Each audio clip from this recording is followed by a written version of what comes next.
ప్రతిరోజు దేవుని గ్రంథాన్ని క్రమం తప్పకుండా చదివేవాడు జీవితంలో అన్ని విషయాల్లో విజయం సాధిస్తాడు. హల్లెలూయా. నీ ఆలోచనలు బాగుంటాయి, నీ తలంపులు బాగుంటాయి, నీ ఉద్దేశాలు బాగుంటాయి, నీ యోచనలు బాగుంటాయి, నీ అలవాట్లు బాగుంటాయి, నీ బిహేవియర్ బాగుంటుంది.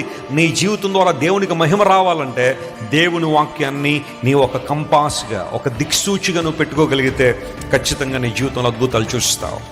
వినయం ఎవరి దగ్గర అయితే ఉంటుందో అక్కడ దేవుడు ఉంటాడు. వారి ద్వారా దేవుడు పనిచేస్తాడు.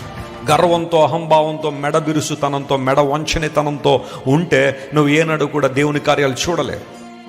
దానియేలు వినయం కలిగిన వాడు, బాగా జ్ఞానం కలిగిన వాడైనప్పటికీ, బహుశ్రేష్ఠుడైన దానియేలు పిలువబడినప్పటికీ దానియేలులో వినయం ఉంది, తగ్గింపు ఉంది, ప్రార్థనా జీవితం ఉంది.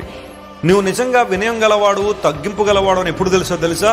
నువ్వు దేవుని సన్నిధిలో మోకాళ్ళు వేసినప్పుడు. అక్కడే నీ వినయం బయటపడుతుంది.